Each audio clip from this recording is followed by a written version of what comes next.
नमस्कार, स्वागत है आपका एएनबी न्यूज की खास पेशकश। अपन उत्तराखंड में आपके साथ मैं हूं सदफ फातिमा। बुलेटिन की शुरुआत करेंगे जहां उत्तराखंड राज्य के स्थापना दिवस की रजत जयंती पर मुख्यमंत्री पुष्कर सिंह धामी ने राज्य सरकार की उपलब्धियां गिनाई है।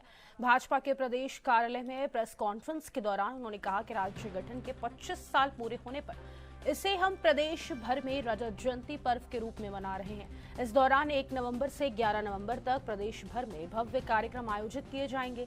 इसमें बड़ी बात है कि राष्ट्रपति मुर्मू विशेष सत्र को संबोधित करेंगे।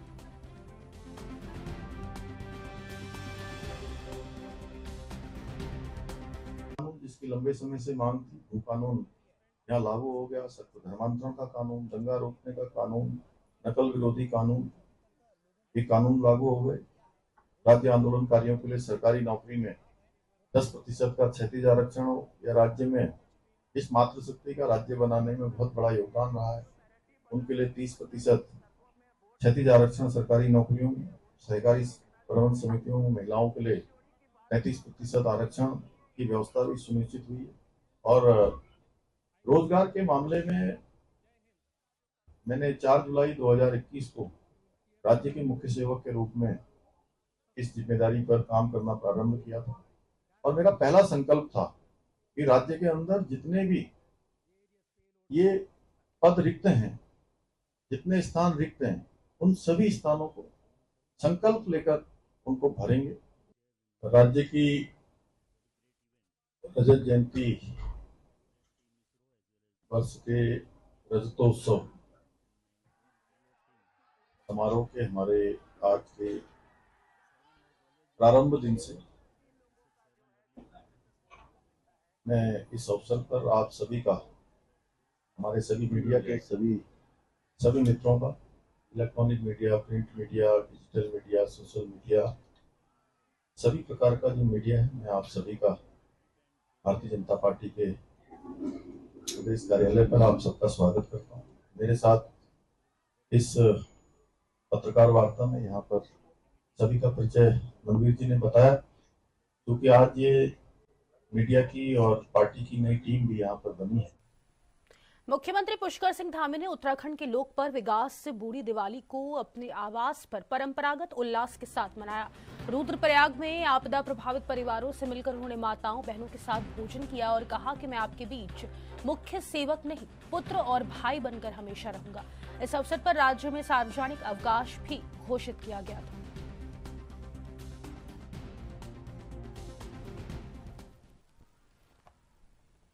उत्तराखंड के 25 साल पूरे होने के मौके पर कांग्रेस 11 से 14 नवंबर तक जय उत्तराखंड जय भारत तिरंगा यात्रा निकालेगी।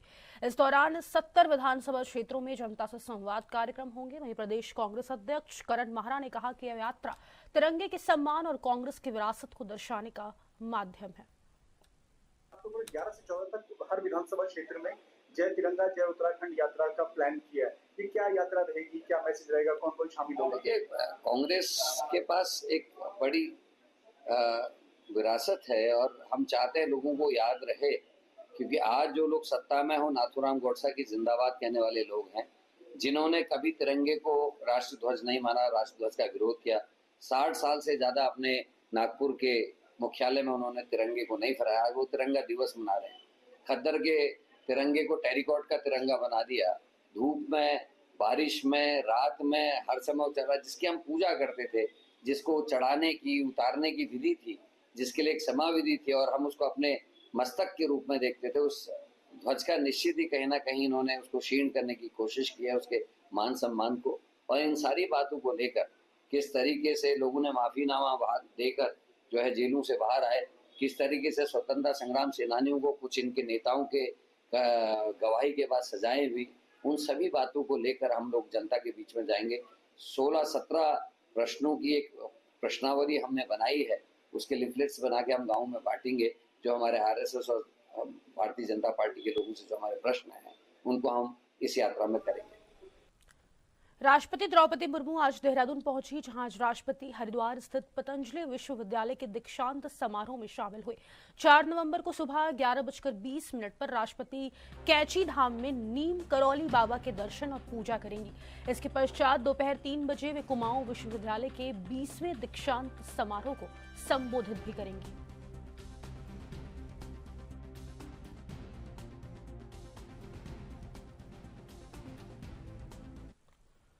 कृषि मंत्री गणेश जोशी ने इगास पर्व की पूर्व संध्या पर देहरादून के शहीद दुर्गा मल्ल पार्क में गढ़ी कैंट गढ़वाल सभा द्वारा आयोजित कार्यक्रम में प्रतिभाग किया। कार्यक्रम में पहुंचे मंत्री जोशी का स्थानीय नागरिकों ने गर्मजोशी से स्वागत किया। इस अवसर पर मंत्री जोशी ने दीप प्रज्वलन कर कार्यक्रम का शुभारंभ किया और उपस्थित जनसमूह के साथ पारंपरिक गीतों और नृत्यों का आनंद लिया। इस अवसर पर कृषि मंत्री गणेश जोशी ने कहा कि इगास पर्व उत्तराखंड की लोक संस्कृति और परंपराओं का संजीव प्रतीक है।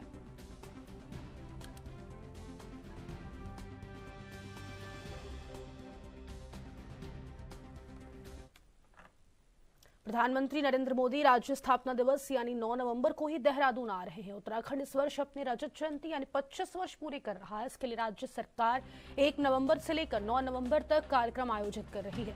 9 नवंबर को FRI परिसर में मुख्य कार्यक्रम आयोजित किया जाएगा। इसके तहत यहां एक पवेलियन बनाया जा रहा है, जहां सभी विभागों की उपलब्धियों व भावी योजनाओं को प्रदर्शित किया जाना है।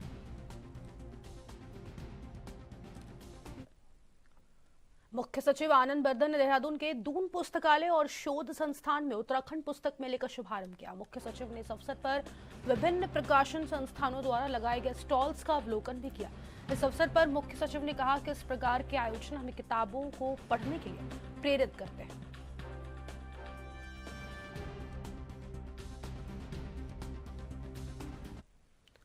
हरिद्वार लक्सर जीआरपी पुलिस ने अपनी सतर्कता और जाबाज टीम वर्क से पुलिस कस्टडी से हथकड़ी समेत फरार हुए आरोपी अमजद उर्फ शहबाब को दोबारा गिरफ्तार कर लिया है। आरोपी कुछ दिन पहले सहारनपुर मुरादाबाद पैसेंजर ट्रेन में महिला यात्री से पर्स लूटकर चलती ट्रेन से कूद गया था। पर्स में नकदी, जेवर और मोबाइल फोन थे। घटना के बाद जीआरपी लक्सर में मुकदमा दर्ज किया गया था।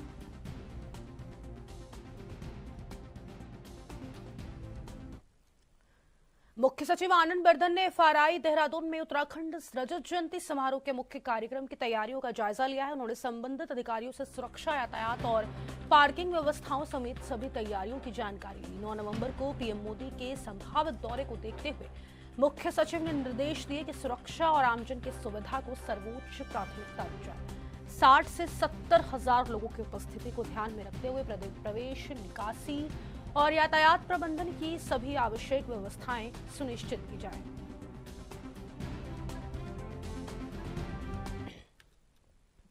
भारत सरकार के स्वास्थ्य मंत्रालय की संयुक्त सचिव अंकिता मिश्रा बुंदेला ने किच्छा में निर्माणाधीन सैटेलाइट एम्स परियोजना का स्थलीय निरीक्षण किया। उन्होंने निर्माण कार्य की प्रगति, गुणवत्ता और तकनीकी पहलुओं का जायजा लिया और अधिकारियों को कार्य में तेजी और गुणवत्ता सुनिश्चित करने के निर्देश दिए। इस अवसर पर उन्होंने एम्स परिसर में बरगद का पौधा भी रोपित किया।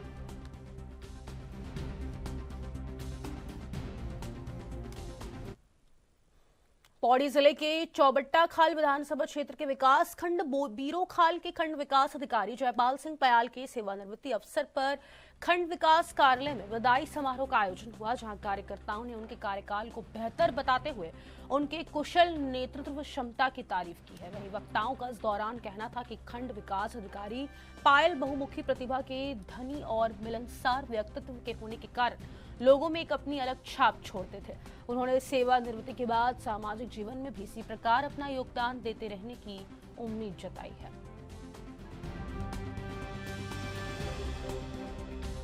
विकास खंड अधिकारी जी का आज सेवानिवृत्त हो रहे हैं यहाँ से। उनका व्यवहार बहुत अच्छा है। कहने को तो वो मेरे सचिव हैं, लेकिन उन्होंने हमेशा मुझे अभी 4-5 महीने हुए हैं मेरे कार्यकाल को लेके, तो उन्होंने हमेशा मुझे अपने एक गार्डन के जैसे मुझे मार्गदर्शन किया। उनका व्यवहार बहुत अच्छा है। मेरा सौभाग्य है कि मेरे को उनके इतना टाइम मिला उनके साथ काम करने का। वो बहुत अच्छे व्यक्ति है। मैं उनके आगे की यात्रा की शुभकामनाएं करती, भगवान से प्रार्थना करती हूँ कि उनका आगे का जीवन मंगलमय हो। धन्यवाद। उन्होंने जन सेवा तो अब मतलब कर ली। अब उनका ये मतलब ये जो आगे की यात्रा है उन्हें अपने परिवार के साथ ही वो करनी चाहिए। थोड़ा अपने परिवार को भी टाइम देना चाहिए, मतलब उनके साथ घुल मिल के। ऐसा होता है ना कि मतलब अगर कोई भी मतलब व्यक्ति नौकरी की वजह से मतलब दूर आए तो अपने परिवार का दुख दर्द नहीं देख पाते इतना जितना अब उनका फर्ज है कि मतलब वो अपने परिवार के साथ रहे, उनके साथ दुख सुख सब वो करे। सर्वप्रथम मैं आपके चैनल के माध्यम से सभी क्षेत्रीय जनता को नमस्कार कहूँगी। और आज बिरुखाल में जो सेवानिवृत्ति का कार्यक्रम हुआ है सियाल जी का, तो मैं आपको बताना चाहूँगी कि जो इनका व्यवहार है वाकई में जिस हिसाब से उन्होंने कहा है, उनका व्यवहार हमेशा बहुत ही मृदुल रहा है और बहुत ही सबके साथ व्यवहारिक रहे हैं। तो मुझे लगता है वाकई में जो उन्होंने कहा है कि वो इस सेवानिवृत्ति के बाद अपने क्षेत्र में वाकई में बहुत अच्छी तरीके से काम करेंगे। और जिन योजनाओं को उन्होंने यहाँ क्षेत्रीय प्रधान हो या क्षेत्रीय सदस्य हो या जिला पंचायत हो, इनके माध्यम से करवाए हैं, वो वाकई अपने क्षेत्र में भी इन योजनाओं को लेके जाएंगे।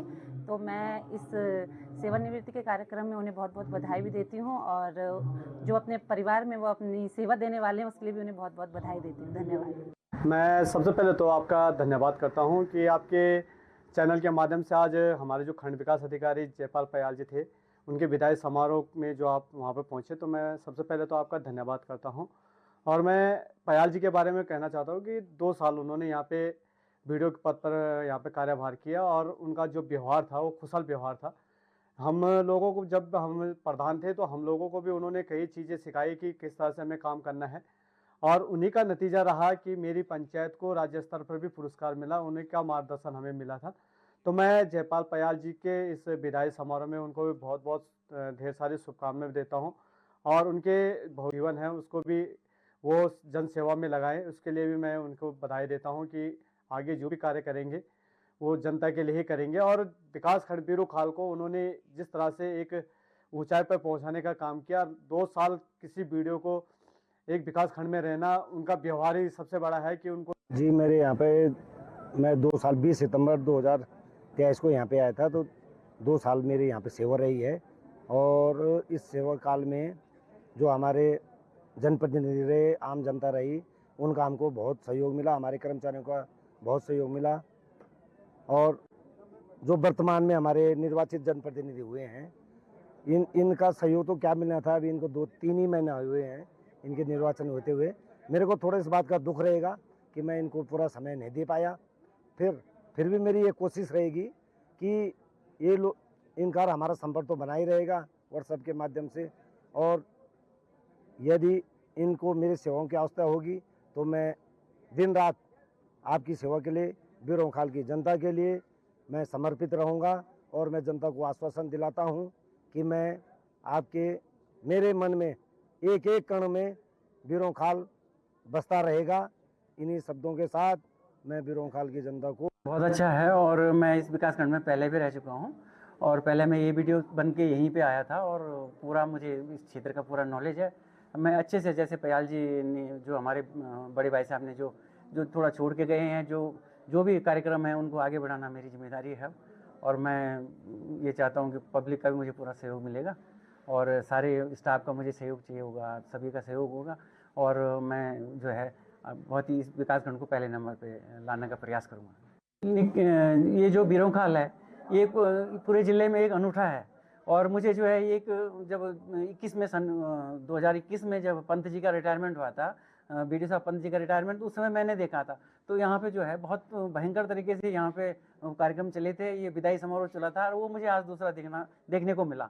वो वर्जन जो है, दूसरा वर्जन मुझे पयाल जी का ही यहाँ पे देखने को मिला। इसलिए मैं भी ये चाहता था कि मतलब यहाँ पे इस विकास खंड में जो है मैं भी काम करूँ, कुछ अच्छा। रुक रहे एक छोटे से ब्रेक के लिए, फौरन लौटेंगे। आप बने रहे एएनबी न्यूज के साथ।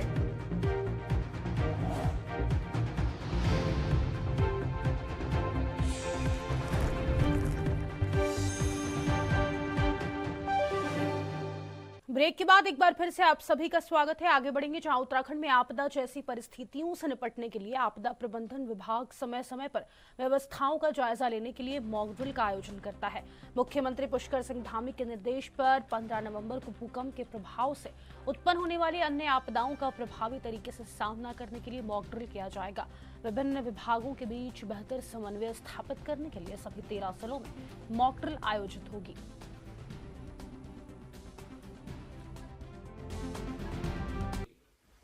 देखिए, माननीय मुख्यमंत्री द्वारा और मुख्य सचिव महोदय द्वारा ये निर्देशित किया गया था कि आप बहुत जल्दी मॉक ड्रिल कराइए भूकंप के बारे में। तो उसके अनुपालन में हम लोग मॉक ड्रिल का आयोजन कर रहे हैं। यह मॉक ड्रिल 15 नवंबर को प्रस्तावित है।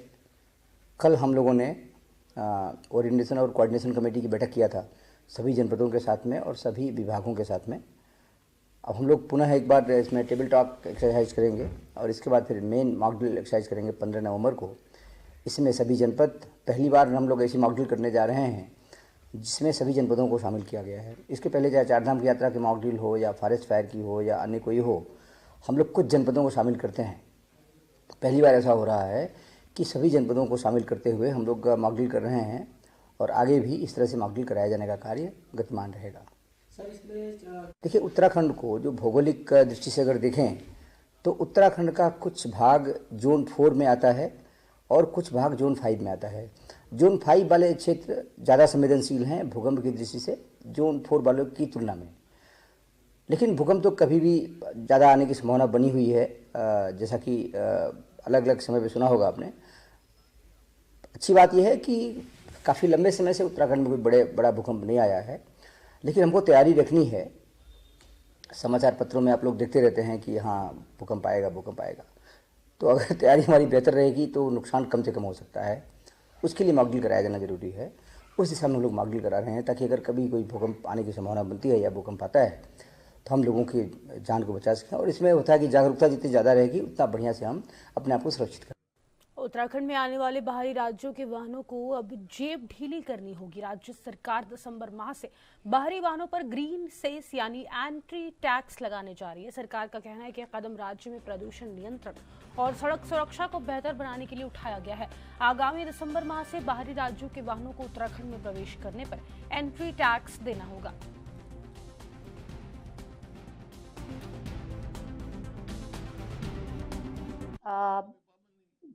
बाहर की, उत्तराखंड की या हमारे यहाँ की जितनी भी गाड़ियां हैं उनमें अन्य शुल्क और टैक्स के साथ साथ एक ग्रीन सेस भी लिया जाता है। हमारे यहाँ की गाड़ियों पर तो वो कार्य के समय, फिटनेस या रजिस्ट्रेशन के समय ही हम ले रहे हैं फीस के साथ ही। और बाहर की राज्यों के लिए अभी तक जो ये ग्रीन सेस है ये टैक्स के साथ लिया जा रहा था जब वो टैक्स जमा करती थी। लेकिन वर्तमान में अब ये सॉफ्टवेयर के माध्यम से किया जाना प्रस्तावित है, जिसके लिए हमारी जो ANPR लोकेशंस हैं, बॉर्डर पर जितने भी हमारे ANPR लगे हुए हैं कैमरास, उनमें जो फीड आती है उस फीड के माध्यम से बाहर से जो आने वाली गाड़ियां हैं उनसे ग्रीन सेस लिया जाएगा। और ये ग्रीन सेस उनके फास्टैग वॉलेट, यानी कि जिन गाड़ियों पर फास्टैग लगे हुए होंगे उनके फास्टैग वॉलेट से ये डिडक्ट होगा। तो ये पूरी तरह से मीन्स कंप्यूटराइज्ड व्यवस्था है, ऑनलाइन व्यवस्था है और जिसमें गाड़ियों को नहीं रोका जाएगा। केवल ANPR पर जो गाड़ियों के नंबर आएंगे उनके फास्टैग के माध्यम से ग्रीन सेस वसूला जाएगा। उत्तराखंड रजत जयंती को लेकर प्रदेश कांग्रेस ने अपने कार्यक्रमों की रूपरेखा तय कर ली है, जिसमें 1 नवंबर से लेकर 14 नवंबर तक विभिन्न कार्यक्रम रखे गए हैं। कार्यक्रमों की जानकारी देते हुए उत्तराखंड के प्रदेश कांग्रेस के वरिष्ठ उपाध्यक्ष सूर्यकांत धस्माना ने कहा कि 1 नवंबर को प्रदेश अध्यक्ष कांग्रेस समेत सभी कांग्रेसी राज्य शहीद आंदोलनकारियों को श्रद्धांजलि दे चुके हैं। वहीं 2 नवंबर यानी आज के दिन प्रदेश के सभी जिलों के ब्लॉक अध्यक्ष अपने क्षेत्रों में रजत जयंती को लेकर गोष्ठी कर चुके हैं। 3 नवंबर को सब जिलाध्यक्ष अपने क्षेत्र के अस्पतालों में फल वितरित करेंगे। साथ ही 3 व 4 नवंबर को विधानसभा विशेष सत्र में नेता प्रतिपक्ष यशपाल आर्य व उपनेता प्रतिपक्ष भगवान कापड़ी के नेतृत्व में विधानमंडल दल प्रतिभाग करेगा। 14 नवंबर तक रजत जयंती पखवाड़ा मनाने का निर्णय लिया है। 1 नवंबर से हम शुरू करेंगे कार्यक्रम। 1 नवंबर को उत्तराखंड राज्य आंदोलनकारी जो शहीद हुए उनको श्रद्धांजलि देने पार्टी के वरिष्ठ नेता प्रदेश अध्यक्ष के नेतृत्व में जाएंगे। इस कार्यक्रम के लिए श्री राजेंद्र शाह जो पार्टी के महामंत्री हैं और राज्य आंदोलनकारी भी हैं, इनको समन्वयक बनाया गया है। 2 नवंबर को राज्य भर के तमाम ब्लॉक्स में प्रदेश कांग्रेस पार्टी के सभी ब्लॉक अध्यक्ष अपने अपने विकास खंडों में, अपने अपने ब्लॉक्स में, संगठनात्मक जो ब्लॉक हैं वहां पर गोष्ठी आयोजित करेंगे। राज्य में 25 वर्षों की जो यात्रा है उसके ऊपर चर्चा करेंगे। उसके लिए श्री जगदीश धीमान जो हमारे प्रदेश महामंत्री हैं उनको समन्वयक बनाया गया है। 3 तारीख को कांग्रेस पार्टी के तमाम जिला अध्यक्ष अपने अपने जनपदों में जो अस्पताल है, सरकारी अस्पताल है, जिला अस्पताल है वहां पर फल वितरित करेंगे। इस कार्यक्रम के लिए प्रदेश महामंत्री नवीन जोशी जी को बीजेपी जिला अध्यक्ष अनाज मंडी जसपुर किसानों के बीच पहुंचे और उनकी समस्याओं को सुना, जहां उन्होंने धान खरीद को लेकर आ रही किसानों की समस्याओं के बारे में संबंधित अधिकारियों और राइस मिलरों से वार्ता की और धान खरीद में चली आ रही भाजपा जिला अध्यक्ष मनोज पाल ने मीडिया से रूबरू होकर जानकारी देते हुए बताया कि वे किसान पुत्र हैं। इस वक्त धान की फसल की खरीद का समय चल रहा है, तो इसलिए वो अपने गृह क्षेत्र की मंडी समिति परिसर पहुंचे, जहां उन्होंने किसानों की समस्याओं को सुना और संबंधित अधिकारियों और राइस मिलरों से वार्ता की। क्योंकि मैं भी एक किसान पुत्र हूँ और आज मेरे पे जिम्मेदारी है संगठनात्मक रूप से जिलाध्यक्ष के रूप में। तो हमारे यहाँ के जो स्थानीय किसान हैं उनकी लंबी लंबी लाइन लगी थी। मेरे मन में भी जिज्ञासा थी कि भाई क्या है, तो हम में आपस में बातचीत हुई है। कई सारी चीज़ें आई हैं कि बहुत सारे धान केंद्रों पर लिमिट को बढ़ाने का भी आग्रह किया गया है। ऐसी जो अपनी कच्ची आड़त के भुगतान से संबंधित विषय है उस पर चीज़ हुई है। जो धान के केंद्र हैं जहाँ पर भीड़ लगी है तो भीड़ ना लगे, उसका समाधान निकले, क्योंकि समस्याएं आएंगी और समाधान भी हम ही लोग निकालेंगे। तो उसको लेके भी विषय हुआ है। थोड़ा टोकन मिलने में देरी हो रही थी, उस विषय पर लेकर भी अब मैंने अपनी जो एसोसिएशंस है उनके यहाँ के अध्यक्ष हैं उनको भी बात की है। 72 घंटे लग जा रहे थे। कुछ सेंटर्स ऐसे हैं कि जिन पर आवश्यक है थोड़ा सा हम लिमिट बढ़ाएं, तो उसके लिए भी मैंने नोट किया है।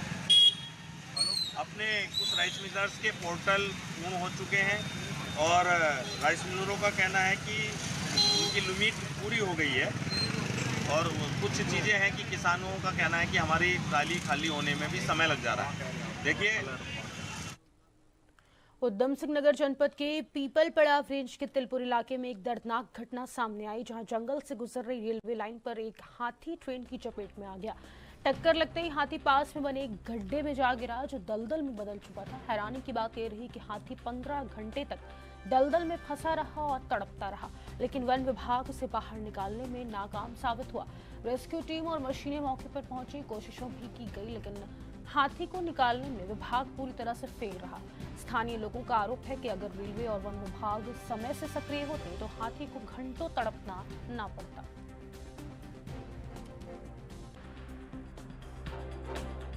यहाँ पर जो पड़ा हुआ क्या पूरी घटना है? पूरी घटना यह है कि रात में ये हाथी यहाँ पे आए होंगे, तो ये 8:30-9 बजे की समय की घटना बताई जा रही है और तो इसकी जान को बचाया जा सकता है। 9 बजे जो ये हाथी का एक्सीडेंट हुआ ट्रेन से, तो जहाँ तक है कि शायद यहाँ पे ऑफिसर आए हुए थे। देखिए, जैसे कि गुलबोध से आने वाली ट्रेन से ये जो है एक्सीडेंट हुआ और ये रात 8 बजे से घायल है और यहाँ पर पड़ा हुआ है। इसको तो मैं जो है विभाग की नाकारी समझूंगा। देखिए, कल रात को ये ट्रेन जो गुलबोध से निकली है लालकुआ के लिए, उसमें 3 डिब्बे लगे, तो उससे एक्सीडेंट हुआ। ये नर हाथी है और जब हमें सूचना मिली तो हमने पहले स्टाफ भेजा, उसके बाद हम लोग रात को मौके पर आए। हमारे एसडीओ और डीएफओ और मेडिकल टीम पूरी रात को आई, इसको पेन किलर दिए। अब इसमें फिर वो डॉक्टर की टीम आ रही है और उन्हें ऊपर संपर्क किया उच्च डॉक्टरों से, वो मौके पर आ रहे, बताएंगे इसका क्या इलाज किया जा सकता है। सर, जैसे जीप कटने की भी बात की जा रही है। हाँ, तो एक्सीडेंट हुआ है तो कुछ भी हो सकता है। ट्रेन से कटा है तो किसी ने काटी नहीं है, ट्रेन से ही टक्कर लगी, उसके कटी है। अभी कई घंटों बाद फिलहाल के लिए इस बुलेटिन में बस इतना ही। मुझे दीजिए इजाजत। नमस्कार।